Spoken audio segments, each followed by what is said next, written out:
My partner announced, "I'm calling off the marriage. I've fallen for the event coordinator." I responded, "I get it." After that, I contacted the event coordinator's firm and shared the details. He lost his job right away. When they both appeared at my place at 3 a.m., the original post, I, a 36-year-old man, was set to tie the knot in 3 weeks. I'd been dating Jessica, 32, for 4 years. We'd been engaged for the past 14 months. We brought on this premium event planning service around 8 months back. It set us back $12,000 for complete oversight. The coordinator, Nolan, 29, was this charismatic fellow who had glowing reviews. Always impeccably dressed, connected with all the suppliers, mastered that "I'll turn your vision into reality" spiel. Jessica was captivated from the start. In hindsight, the clues were obvious. The exclusive concept sessions that excluded me. The midnight messages about floral crises. The sparkle in her eyes during his calls. But I had faith in her. Why not? We were organizing our big day. Last Monday, Jessica suggested we meet at our go-to cafe. She seemed anxious, twisting her engagement band constantly. Then she hit me with it. "Brett, I have to confess something. I'm halting the wedding." My mug stopped mid-sip. "What? Why? What's the issue?" "I'm in love with Nolan." Just like that. For years. Vanished. No prelude. No, we should discuss our partnership. Simply, "I'm in love with the event coordinator." "How long?" I inquired. 2 months. We didn't plan it. It unfolded naturally. 2 months. While I was sampling desserts and selecting best man presents, she was developing feelings for the man we hired to orchestrate our ceremony. "So you've been?" "Yes." At least she was truthful there. I remained seated for perhaps 30 seconds, absorbing it. Then I uttered the sole response that came to mind. "I get it." She blinked in surprise. You do?" "Yeah, stuff like this occurs. I'll manage the cancellations." She appeared genuinely eased. "Oh, thank goodness. I feared you'd cause a fuss. Can we remain buddies?" "Sure, Jessica. Whatever helps you." She departed following some uncomfortable chit-chat about splitting our belongings. I lingered for another 10 minutes, then grabbed my phone. First contact. My pal Greg, an attorney. Stand by, could have some agreement disputes ahead. Second contact. Prestige event coordination, Nolan's outfit. "Hello. This is Brett Morrison. I must speak with Mr. Castellano, the proprietor. It's critical about Nolan Thatcher." Update 1. The career fallout. Mr. Castellano got the message within an hour. It seems Prestige event coordination enforces a rigid rule against personal involvement with customers. It's outlined in their agreement, staff manual, all of it. They'd faced issues previously. "Mr. Morrison, what precisely are you saying?" "Nolan has been involved romantically with my fiancée Jessica for 2 months. She just broke off our engagement for him. I have messages, correspondence, and I'm prepared to share her admission if required." Silence for roughly 10 seconds. "Mr. Morrison, I apologize profoundly. This is intolerable. We'll probe right away." "I'm not seeking reimbursement," I stated. "I simply believed you ought to know the type of individual representing your firm." That was Monday afternoon. By Tuesday morning, Nolan was out. Castellano phoned me directly. "Mr. Morrison, we've dismissed Nolan immediately. We've also found he misused firm assets for private encounters with your fiancée. We'll return your full fee, plus compensation to prevent any lawsuits. Is $18,000 agreeable?" $18,000. Are $12,000 refunded, plus $6,000 additional. "That's quite liberal, Mr. Castellano." "It's risk management, Mr. Morrison. We can't let this leak. There'll be a non-disclosure agreement." Naturally. But NDAs have limits. They only apply to my dealings with the firm. They don't restrict what Jessica revealed to me, or what I might discuss regarding my personal ordeal with my former fiancé. Tuesday evening, I began axing wedding arrangements. The location, grasping the circumstances, I was upfront, explained the bride ditched me for someone else, returned half our down payment. The food provider retained their deposit, but it was just $2,000. The photographer, a college acquaintance, gave back the whole amount. Then I indulged in a bit of spite. I shared on social platforms. Ceremonies canceled. Jessica developed feelings for another. These situations arise. Anyone want a DJ for December 15th? Already covered. I avoided naming Nolan. No need. Jessica's circle knew the event coordinator's identity. Update 2. The demands kick off Wednesday night. Jessica calls me, sobbing. Brett, what have you done? Nolan's been let go. I didn't do a thing. I merely notified his boss that he was involved with a customer. You spiteful jerk. You claimed you got it. I do get it. I get that he breached his work ethics and contract. Logical outcomes, Jess. He's going to forfeit it all. His place, his vehicle. They were linked to his position. Sounds like he should have considered that prior to an affair with a customer. I'm a human, not merely a customer. To him, you were both. And that's the reason for his termination. She ended the call. Thursday morning, 7 a.m., pounding at my entrance. It's Jessica and her sibling Meredith. Meredith launches right in. You have to contact that firm and correct this. Say you were wrong. Good morning, Meredith. No. You wrecked Nolan's profession out of envy. I reported a conduct breach. His firm decided independently. Jessica interjects. Brett, please. He's considering legal action against you for slander. I chuckled outright. Or what? Stating facts? Best of luck. I have your admission, exchanges between you, and a tape of our cafe chat. You taped me? One-party consent jurisdiction, Jess. Fully lawful. Meredith switched tactics. What about the down payments? The event expenses? Jessica mentions you're holding on to everything. I'm terminating all and absorbing the hits except refunds, which I keep since I funded it all. That's monetary manipulation. No, that's me not financing Jessica's union with another guy. They departed amid more yelling, but this was merely the start. Update 3:03 a.m. Encounter Friday was calm. Suspiciously calm. I should have anticipated trouble. Saturday, 3:07 a.m. thumping on my door. I peek at the doorbell camera. Jessica and Nolan. I speak via the intercom. Leave or police are coming. Nolan shouts. Unlock this. We need a face-to-face discussion. Nothing to talk about. Depart. You ruined my life. My employment. My standing. All of it. You ruined your own by getting involved with a customer. Jessica adds. Brett, please. Just listen. Nolan has an offer. Despite my instincts, I cracked the door with the chain intact. Nolan appeared disheveled. Beard growth. Rumpled attire. Worlds away from the refined expert we'd employed. 5 minutes, I said. Nolan displayed his device. I have messages here. Messages where you discuss Jessica. Personal matters.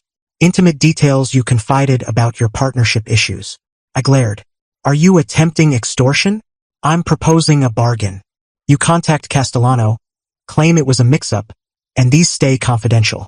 Those messages were shared confidentially with our event coordinator about our bond. You're genuinely threatening to breach client privacy for leverage. Jessica tugged his sleeve. Nolan, perhaps this isn't. Quiet, Jess. This is on you as well. Fascinating. Issues in their romance already? I retrieved my phone. I'm documenting this exchange. You just tried extortion with private client data. Care to proceed? His complexion paled. You can't record without. One-party consent area. Recall? I approve my own recording. Now vacate my premises before law enforcement arrives. Jessica began weeping. Brett, don't involve the authorities. Nolan's already lost it all. Then he should cease criminal attempts. Depart. Immediately. They went, but not before Nolan struck my doorframe. Captured that on video too. Update 4. The Fallout Sunday afternoon. Greg calls me, my legal buddy. Man, did you anger an event coordinator? I received the strangest menacing message. Nolan had dispatched emails to my boss, folks, and various pals, attempting to expose evidence that I was a domineering spouse who undermined real affection. The messages featured cropped images of me airing typical relational gripes, distorted complaints on wedding pressure, some invented tales of me being overbearing. Issue was, he used his work email with the old firm footer, and he overlooked that those also revealed his replies, including multiple instances of him obviously courting Jessica under the guise of expert guidance. Greg chuckled. This fool handed us the keys. He's breaking client secrecy, confirming the affair schedule, and displaying job misconduct. Want me to crush him? What's the fee? For this easy win, I'll handle it for the fun. Maybe gift me a fine scotch. Monday morning, Greg issued a stop and desist to Nolan and Jessica. It detailed the extortion bid with camera evidence, the privacy infringement, harassment via false claims, and a vow to seek criminal and civil remedies if they reached out to me or my contacts again. But the highlight? Greg copied Castellano at Prestige. Castellano rang me an hour on. Mr. Morrison, I've reviewed your lawyer's note. I'm horrified. We're initiating our own suit against Mr. Thatcher for breaching his NDA and client privacy. Will you assist? Definitely.